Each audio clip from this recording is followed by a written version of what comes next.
सुप्रभात बच्चों, कैसे हैं आप लोग? बहुत अच्छे होंगे। तो ठंड कुछ कम हो गई है।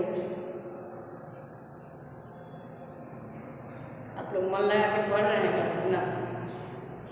मन लगा के पढ़ते रहिएगा। जो भी पढ़ाया जा रहा है उसको नोट जरूर कीजिएगा, उसको याद जरूर कीजिएगा। बार बार मैं क्लास में आपको बताती हूँ, क्योंकि आप लोगों के पास अभी पूरा समय है। दिन भर घर में रहना है, अच्छे से पढ़ाई करना है, मस्ती भी थोड़ी बहुत जारी रहेगी। ऐसा नहीं है कि आप दिन भर पढ़ते रहिए, मस्ती भी बहुत ज़रूरी है। तो कल मैं आप लोगों को मात्रा तक पढ़ाई थी। आज मैं आप लोगों को संज्ञा पढ़ाऊंगी, ठीक है ना? आज मैं आप लोगों को संज्ञा पढ़ाऊंगी, बताऊंगी कि आखिर संज्ञा होता क्या है, ठीक है? तो स्टार्ट करते हैं।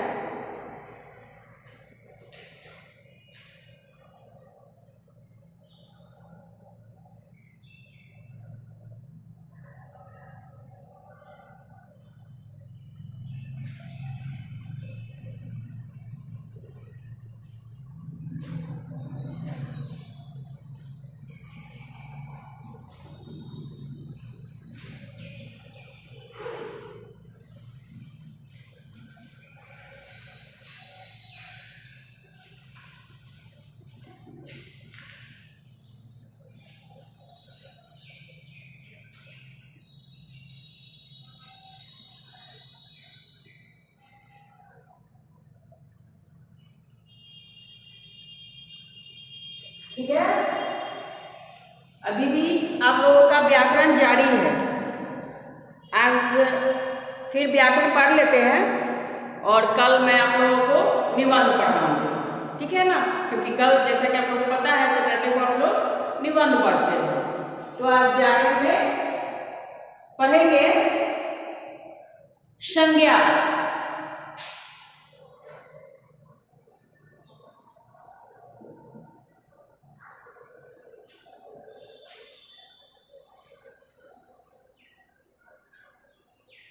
संज्ञा किसे कहते हैं? तो किसी व्यक्ति, वस्तु, स्थान या जानवर के नाम को संज्ञा कहते हैं। जैसे किसी व्यक्ति में कोई आदमी हो गया, जैसे राम, श्याम, ये क्या होगा? व्यक्ति। वस्तु, वस्तु में कुछ भी हो सकता है, जैसे बुक हो गया, कॉपी हो गया, मार्कर हो गया, बोर्ड हो गया। तो ये सब क्या है? वस्तु है। किसी व्यक्ति, वस्तु, स्थान, स्थान में कोई भी जगह का नाम बता दीजिए, जैसे मुजफ्फरपुर है, दिल्ली है, पटना है, कोई भी स्थान का नाम है, ठीक है ना? व्यक्ति हो गया, वस्तु हो गया, स्थान हो गया, और अब आया क्या? जानवर। जानवर के नाम, जानवर तो बहुत सारे होते हैं, किसी का भी नाम बोल सकते हैं, जैसे शेर, बाघ, हाथी वगैरह वगैरह, कुछ भी, है ना? तो इन सभी के नाम को क्या बोलते हैं? संज्ञा कहते हैं। चलिए इसको मैं लिख के बताती हूँ आपको।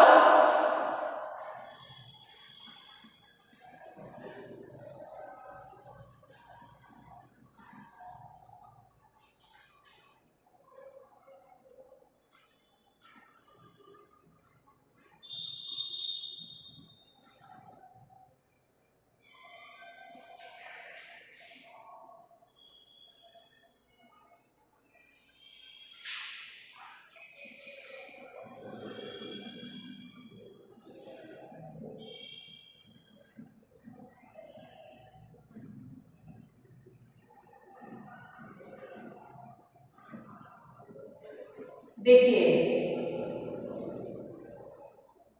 देखिए, हो गया। किसी व्यक्ति, वस्तु, स्थान या जानवर के नाम को संज्ञा कहते हैं। जैसे पटना, सॉरी पहले व्यक्ति का ही पहले लिख देती हूँ। क्या? पहले व्यक्ति का ही लिख देती हूँ। अब जैसे व्यक्ति है तो लिख लीजिए किसी का भी नाम, राम का ही लिख लीजिए। वस्तु है, कुर्सी लिख लीजिए।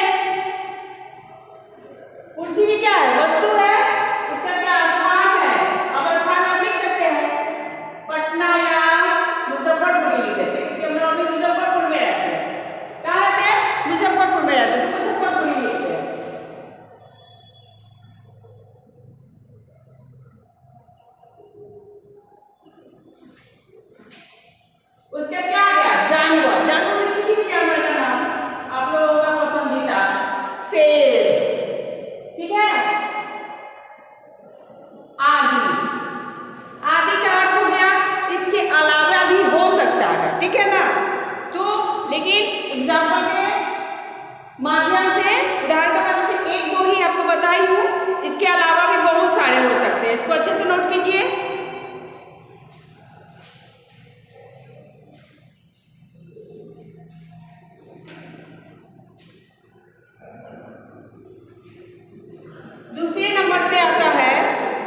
इसका भेद नहीं पढ़ा रही हूँ अभी, जैसा कि मैं पहले भी आप लोग को बता रखी हूँ कि अभी मैं जो भी पढ़ाऊंगी सबका डिफिनीशन पढ़ाऊंगी, सबका डिफाइन करा दूंगी, यानी सबकी परिभाषा लिखा दूंगी।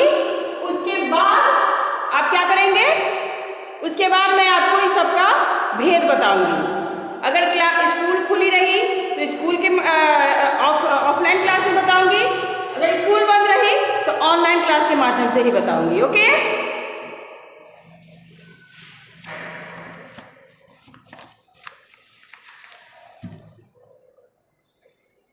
संज्ञा के बाद आता है सर्वनाम। सर्वनाम किसे कहते हैं? ओके, तो संज्ञा के स्थान पर प्रयोग होने वाले शब्द को संज्ञा कहते हैं। जिस भी चीज को संज्ञा के स्थान पर प्रयोग करते हैं उसको हम लोग सर्वनाम कहते हैं। जैसे मान लीजिए मैं फिर आ रही हूं आपकी संज्ञा में, जैसे व्यक्ति का यहाँ नाम था, है ना, तो किसी का नाम लेकर हम कोई कहते हैं कि राम आम खाता है, राम घर जा रहा है, कुर्सी अच्छी है, तो ये सब बातें जो हम लोग बोलते हैं, तो इस सर्वनाम में वैसा नहीं होता है। सर्वनाम में किसी का नाम नहीं लेना है, वहां पे मैं, तुम, आप, वह, मेरा, उसका, उसकी, इसका प्रयोग किया जाता है। जैसे कि कोई जा रहा है, मुझे उसका नाम नहीं पता है, तो मैं बोल दूंगी वह जा रहा है, ठीक है। वह खा रहा है तो वो इशारा से मैं बोल रही हूँ कि वह खा रहा है। अब मैं अपना नाम आपको नहीं बता रही हूँ तो बोल दूंगी कि मैं अच्छी हूँ, ठीक है ना। तो इसी को क्या कहते हैं? सर्वनाम। जो मैं का प्रयोग की, वह का की, तुम कैसे हो, तुम का प्रयोग की, वही क्या हो गया? सर्वनाम हो गया। चलिए अब मैं इसको लिखती हूँ।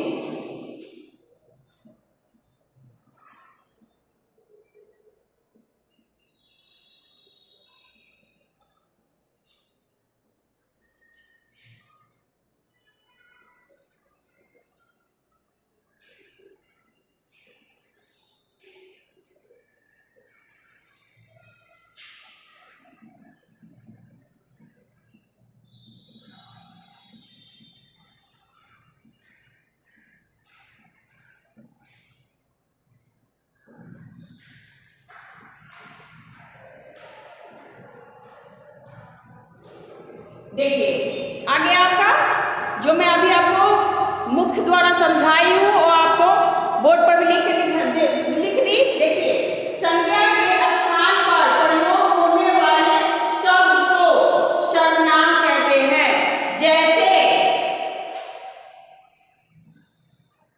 मैं, तुम, आप, वह, उसका, आदि। जैसा कि पहले भी बता चुकी हूं, आदि का अर्थ होता है और भी इसके आगे हो सकता है, लेकिन एक एक एग्जाम्पल, एक एक उदाहरण बता रही हूं। एक एक इससे भी आप समझ जाइएगा कि उसका है तो उसकी भी होगा, तुम है तो आप भी होगा, हमारा भी होगा, है ना, हमारे भी होगा। ये सारी चीजें हो सकती हैं, नोट कर लीजिए।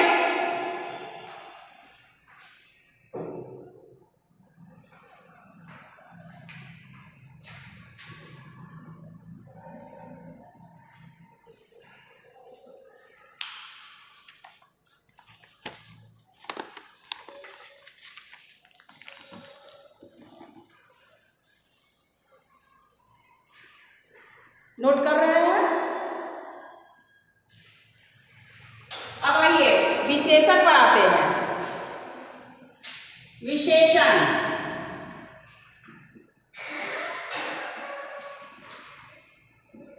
ठीक है। अब क्या पढ़ेंगे हम लोग? विशेषण। जो शब्द संज्ञा या सर्वनाम, यानी संज्ञा और सर्वनाम की विशेषता बताता हो, है ना, उसकी विशेषता बताता हो, यानी उसकी गुण बताता हो, उसे हम लोग क्या कहते हैं? विशेषण कहते हैं। किसी न किसी इंसान का, किसी न किसी पदार्थ का, किसी न किसी वस्तु का कुछ न कुछ गुण होता है, ठीक है ना। हाँ, उसकी कोई ना कोई विशेषता होती है, या फिर वो अच्छी विशेषता हो या बुरी विशेषता हो, कुछ भी विशेषता हो, उसकी कोई भी गुण हो, अच्छा बुरा, वो क्या कहलाता है? विशेषण कहलाता है, ठीक है।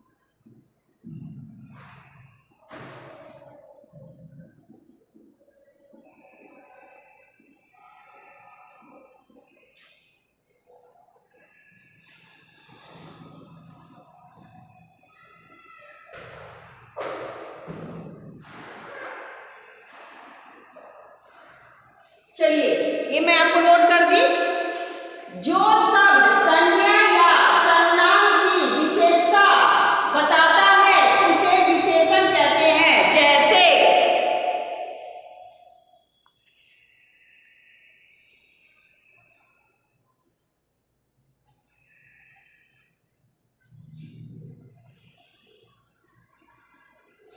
जैसे ही आपका बोर्ड क्या है? उजला है ना, तो लिखेंगे जैसे उजला,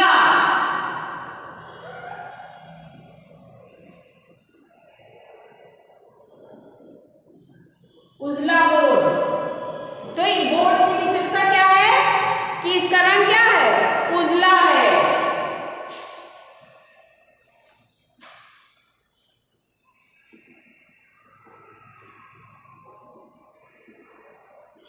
लाल गुलाब, इसमें विशेषता कौन है? विशेषण कौन है? उजला। इसमें विशेषण कौन है?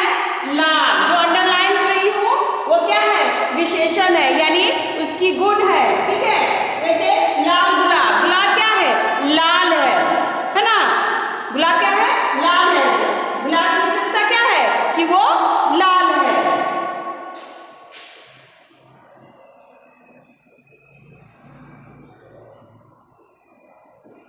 गहरी नदी, यानी नदी क्या है? बहुत ही गहरा है, उसमें जाने लायक नहीं, अगर जाएंगे तो डूब जाएंगे, ओके। तो गहरी नदी, तो नदी की विशेषता क्या है? वो काफी गहरी है, ओके। अब लिखेंगे इत्यादि। इत्यादि का भी अर्थ वही होता है, जो आदि का अर्थ होता है वही इत्यादि का भी अर्थ होता है। मतलब इसके अलावा भी और हो सकते हैं, है ना। बस इतना ही लिख रही हूँ इसमें, और इसके अलावा भी आप इस तरह से बहुत सारे वस्तु के साथ उसके गुण को बता सकते हैं, ठीक है ना। नोट कर लीजिए आप लोग।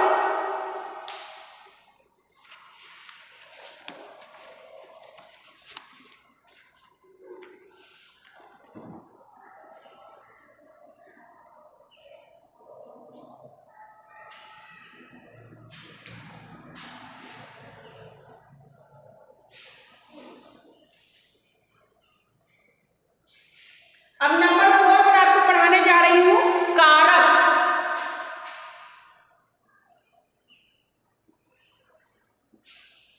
कारक का अर्थ क्या होता है? कारक का अर्थ होता है करने वाला।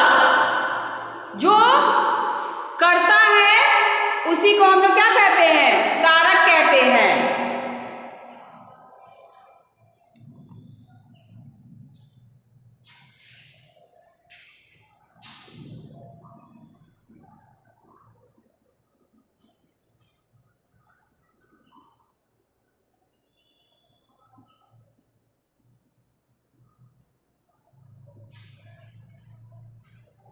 मैं लिख दी हूं, आपको जो मैं बोली हूं वो लिख दी हूं। कारक का अर्थ करने वाला, कारक का अर्थ करने वाला।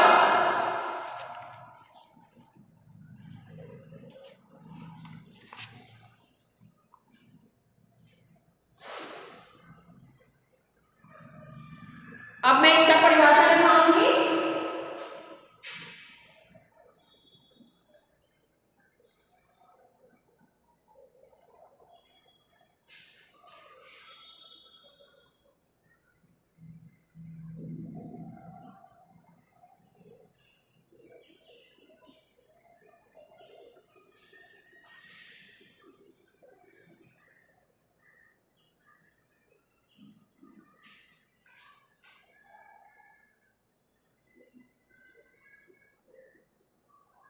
देखिए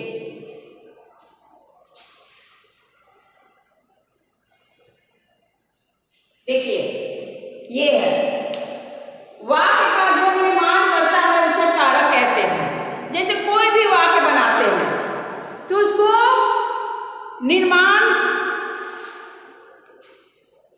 कोई भी वाक्य बनाते हैं तो उसका निर्माण कौन करता है? कारक करता है। अगर वो कारक नहीं रहेगा तो वहां वाक्य का निर्माण नहीं होगा।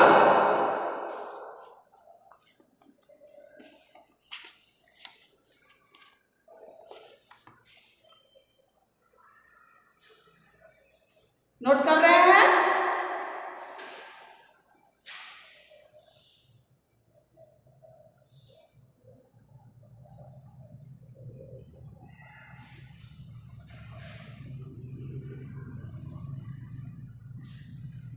अब देखिए इसमें जैसे में हम क्या डाले आपको, मैं डाली हूं राम ने रोटी खाया, है ना।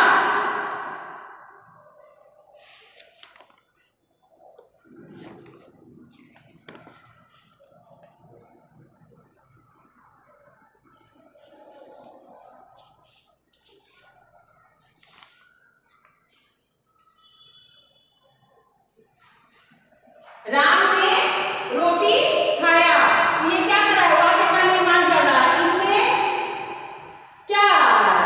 ने आ रहा है। अगर राम रोटी खाया, राम रोटी खाया, तो ये आप देख रहे होंगे कि वाक्य जो है सेटेबल नहीं बन रहा, तो सही से नहीं पता चल पा रहा। राम रोटी खाया, लेकिन उसी को हम लोग बोलते हैं राम ने रोटी खाया, राम ने रोटी खाया। ये चीज डाउट क्लियर हो गया है कि राम रोटी खा गया, ठीक है।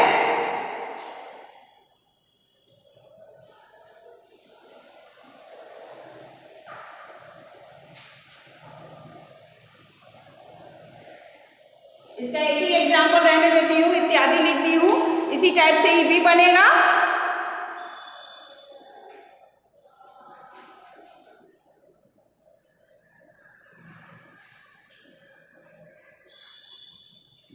फिर एक बार इसको आपको समझा रही हूँ। संज्ञा किसी व्यक्ति, वस्तु, स्थान या जानवर के नाम को संज्ञा कहते हैं। जैसे राम, तुलसी, मुजफ्फरपुर, शेर आदि सर्वनाम।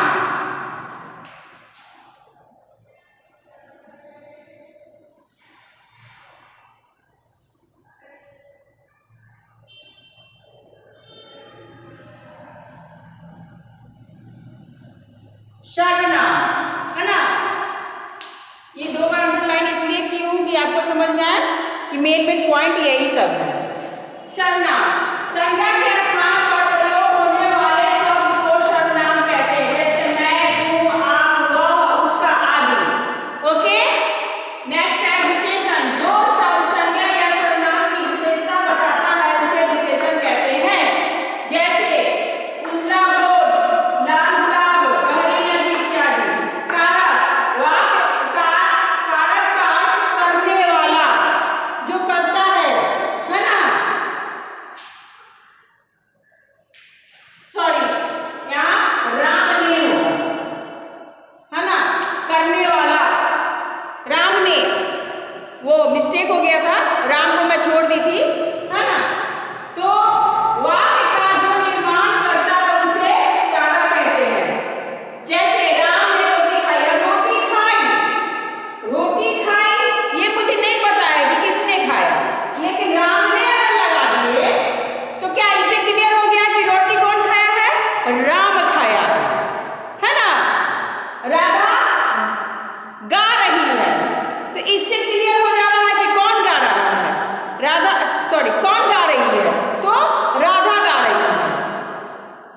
ये सेंटेंस क्लियर हो रहा है। ऐसे गा रही है मैं बोलूंगी तो समझ में नहीं आएगा कौन गा रही है, क्या गा रही है, कैसी गा रही है, ये चीज समझ में नहीं आएगा। लेकिन जैसे ही बोलती हूँ कि राधा गा रही है तो क्लियर हो जा रहा है क्या कि राधा गा रही है, ठीक है ना। नोट करिए।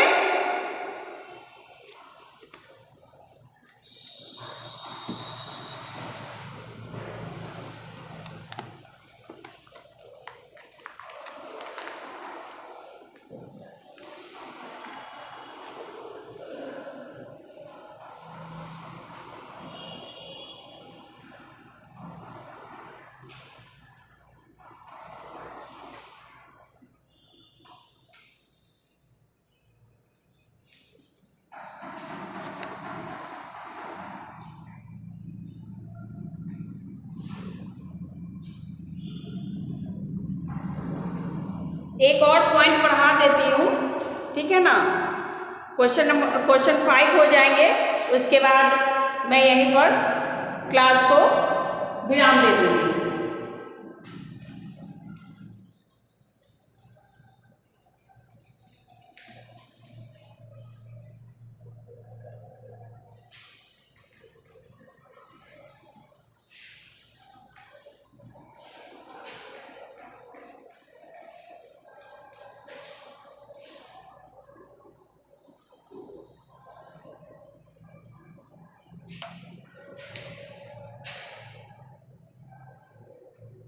क्वेश्चन नंबर 5, क्रिया।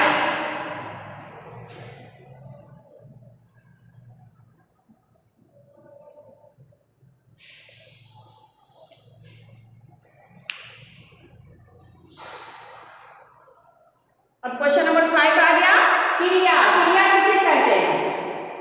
तो जिस शब्द से किसी कार्य यानी किसी काम का होना या करना पता चलता है, उसे हम लोग क्रिया कहते हैं।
देखिए,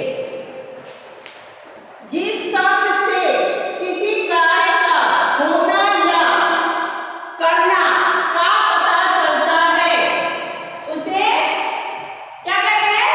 क्रिया कहते हैं, है ना। जैसे अभी आप पढ़ रहे हैं तो पढ़ना, अभी आप पढ़ रहे हैं तो पढ़ना।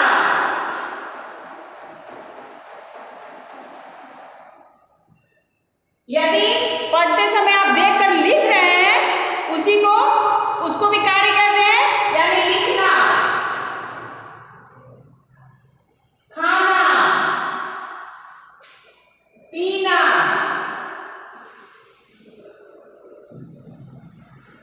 इत्यादि। बस इतना ही रहने दीजिए। जिस शब्द से किसी कार्य का होना या करना का पता चलता है, उसे क्रिया कहते हैं। जैसे पढ़ना, लिखना, खाना, पीना इत्यादि। बहुत कुछ करते हैं हम लोग, बहुत सारे कार्य करते हैं, छोटे से लेकर बड़े तक। वो किसी को भी हम अगर उस कार्य को लिखते हैं तो समझिए वो क्या है? क्रिया है। क्रिया का अर्थ ही होता है करना, है ना। जैसे अब कह रहे हैं होना या करना, क्या है? होना या करना, यानी जो हो चुका है, जो हम कर चुके हैं पहले से, वो हो गया होना में। करना यानी जो अभी हम लोग कर रहे हैं, आप भी कर रहे हैं, मैं भी कर रही हूँ, मैं पढ़ा रही हूँ, आप पढ़ रहे हो। और कल वाले में क्या था? मैं पढ़ाई थी, आप पढ़ चुके थे, तो वो होना हो गया। अभी हम लोग मैं पढ़ा रही हूँ, आप पढ़ रहे हो, तो ये अभी हो रहा है, इसलिए क्या आ गया? करना आ गया।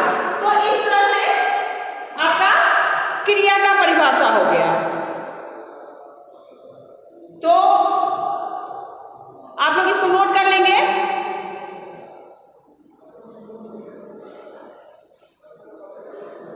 अच्छे से नोट करेंगे, सुंदर राइटिंग में साफ सुंदर कॉपी को तैयार करेंगे और अच्छे से याद भी कर लेंगे। ओके, अब मैं इसी के साथ आज की क्लास को यहीं विराम